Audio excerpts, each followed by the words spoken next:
fight now. It's just a couple of days away at this point. How you feeling?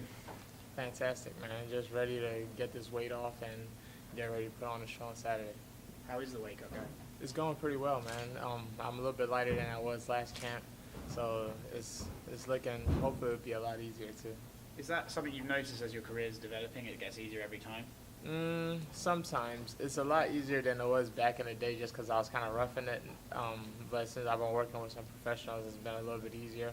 But I'm a pretty thick guy, you know. I carry a lot of muscle, so I carry a lot of water. So that's just the real hard part, is just cutting out the water at the end.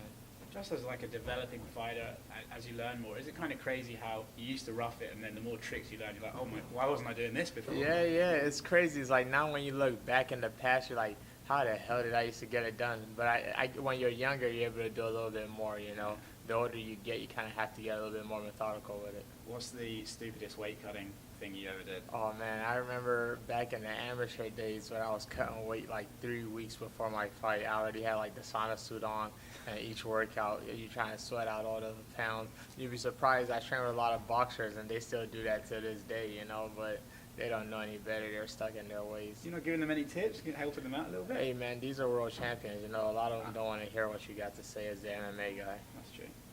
Actually, let's talk about that for a second. I've always found that interesting. When MMA guys train with boxers, do you notice there's a little bit of like disrespect from the boxers, even though, let's be fair, the winner of the fight's going one way, right? The way I try to be as humble as possible, you know, because they've been doing it. Most of them have been doing it since they were kids, you know, and because of the accolades they've gathered like throughout the years. There's no really amateur system for MMA. They've gone through like Golden Gloves and all this stuff. Some of these are like Olympic alternates or like Olympic trials, like people that actually compete in the Olympics. So there's a little bit more respect there coming from my side. And of course, I understand how the real fight will play out. But you know, you're there to gain the knowledge from them. You know, they're not really gaining much knowledge from you. So you just gotta take what they give you. Do you notice a difference between training with MMA guys and boxers? Because I feel like I've been in boxing gyms where it's like dog eat dog, and I've been in MMA gyms where it's a bit of a team. Yeah, that's especially like around like where I'm from. You know, there's a lot of knuckleheads in boxing. You know, but there's a lot of good guys in there too. MMA has a little bit more traditional like martial arts involved in it, so you're gonna see a little bit more like honorable respect type stuff. Where the boxing is just like you said, it's a dog eat dog world. We spoke yesterday at length about kind of your goals coming out of this fight, how you're hoping to get your family some U.S. visas and everything. Obviously, these guys aren't here, other outlets and stuff. You want to just kind of express, everything you said yesterday about trying to get your family over here. Yeah, and I appreciate the video too. I saw the video upstairs, and it was just honestly, I was saying like I wanted to get the word out there more because I've been trying to get a lot of my brothers and sisters over here, and it's been a little bit hard for me to like get a visa for them, you know. And I was hoping, like, with this kind of platform, there might be somebody out there that could reach back to me that would have a little bit more information than I do that could actually help me out with that stuff, you know. I'm sure there might be something I could pull with the UFC, being a professional athlete, you know. There might be something I could do, even if it's just a visitation visa for now, you know. Some of them have never left their villages, or some of them have never left Lagos, is like the biggest city that they've known. You know, so it would be nice for them to see a little bit of America. You know, I send money back as much as I can, but nothing would be if they were actually able to come over here and work for themselves. And just to clarify, what is the issue? They just can't get travel visas? Yeah, they can't get visitation visas. It's been a lot harder for Nigerians to get it, especially because they think they're just going to come here and stay and not be able to come back, you know. But the country's kind of like, the government's not doing enough to help the people, you know. So if they could come over here and work for themselves, man, it would change their lives drastically, even if it's just visiting, you know. Like my mom always says her biggest regret was not taking all her kids to the embassy when she went to get the visa for me and my little brother. But she was playing a numbers game, you know. You got to maximize your opportunity. So she only brought me and my little brother, and then the rest of them been stuck there forever. That must have been a crazy decision for her to make. Yeah, definitely. You know, she just picked the two youngest, and like for a long time we were stuck over here because we didn't have the right documents. It took me until like after high school before I became a legal immigrant, before I became a citizen. So before I became a permanent resident. And so like she went almost 12, 13 years without seeing her kids, you know. So now we go back almost every year. Like we try to go back every couple months just to see them, you know, just to keep in touch. And like I said, I send money, but that's not a permanent solution, you know. That's like a temporary thing. Without getting too political, do you worry about the political climate and the situation in America making it harder and harder for them to get over here? You know what's funny? That kind of that was kind of something I thought about, but it helped us out a little bit growing up because people around here was always looking for Mexicans, like over in the UK. Hey man, it's the truth. It's the truth. Over like in the UK and the England and over there, I know it's a little bit harder for Africans that are immigrating over there because those are the people that they see right away. Over here, when people think about illegal immigrants and immigrants coming over here, they're always looking at brown people. They're looking at Mexicans, you know. So it helps us slide through a little bit, you know. All I gotta do is have a mohawk and pick my hair out, and people would think I'm a regular black guy. And again, not to get too political, because I can already see the comment section. Would you rather the climate here is a bit different? Because even if they're looking for different sort of immigrants, it's still not the most ideal time. Yeah, and it's a complicated situation, you know. It's like, I understand people are like, you can't leave your door open for everybody, but mostly everybody that I know, especially Africans, if you're coming over here, you're not coming over here to ruffle any feathers, you know. You're definitely coming over here to change your life.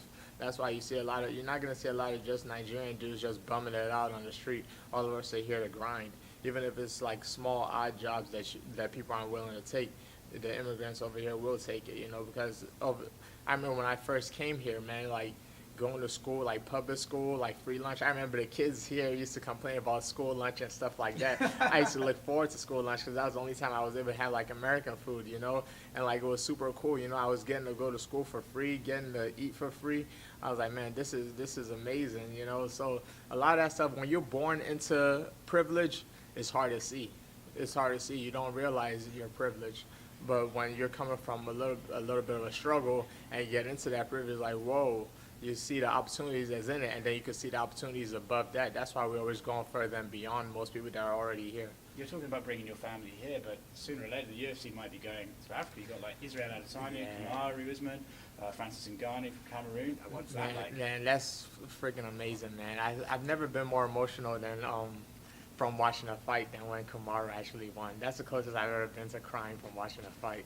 I couldn't believe it, man. I saw his mom in the ring, and he had that Nigerian flag up. He got a super African mom. His mom was like every typical African mom you ever seen. Like if you put both of our moms next to each other, they'll be identical. You know, that was the closest I came to crying from watching a fight. I couldn't believe it, man. The Nigerian flag and the UFC championship belt, and then I saw the stuff that Francis is doing in his country, opening up a gym, especially opening it up in the village. You know, it's easy. I don't know how Cameroon really is, but I'm sure it's a little bit more like Nigeria, where you have villages and then cities that are kind of mixed in.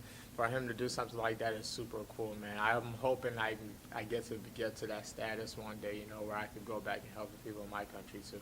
And you see, you know, Kamaru obviously with the belt and everything has such a big platform now.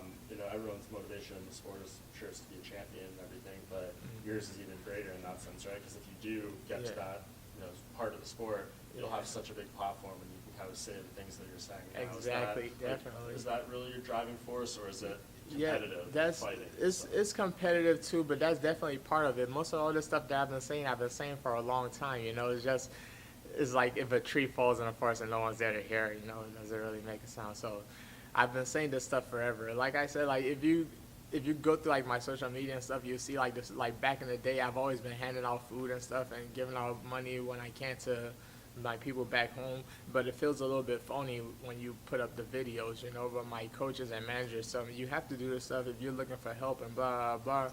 It's like keeping it to yourself is not really gonna do much, you know. So from time to time I'll post something with me giving out stuff, but it's like I said, man, when more eyes are on you, you could get more help. That's why I wanted to say the things about the visas to help out. You know, nothing's bigger than like ESPN right now, especially now that I'm in the UFC. I'm sure somebody's gonna be out there that wants to reach out and help. In terms of that African and Nigerian wave of MMA fighters coming in, I mean, we've seen it in the past with the UK, with Canada, with Brazil. Is it kind of a supportive environment between all you guys? Do you talk? Are you know, cheering each other on? Look, let's say me and you just met today. If you walk in this room right now and you told me you was Nigerian, we'll probably be best friends, you know. I don't have to know anything else about you. A lot of us, we share the same kind of struggle. That's why there's always going to be support from Africans, you know. The same way, that's why I kind of like the stuff that happened with Conor, you know, the way his country got behind him, especially in the beginning, you know. Like the immigrant mentality is all the same. It's all the same, and Nigerians will always show love for each other. If you go to my page, I remember coming up in the like the regional circuits, you know, and like my followers on Instagram started like blowing up, and I just see just all these random Nigerians, you know, like some of them don't even know what MMA is, you know, all they just see is another Nigerian that's doing something positive. As long as our name is not attached to scamming, you know, they'll be happy to support it. Most of our parents want us to come over here and be like doctors and engineers, but if you could be positive doing anything else, they'll happily ride with you. Different tack, so to speak. Having done this once before now, is it a different feeling? Are you a little more confident going in? It's the same feeling, man. I've always felt like this was where I was going to be. You know, I've been telling people I was going to be in the UFC since I was in middle school. So, like, the first fight and this fight feels basically the same, you know? It's like, it just feels right.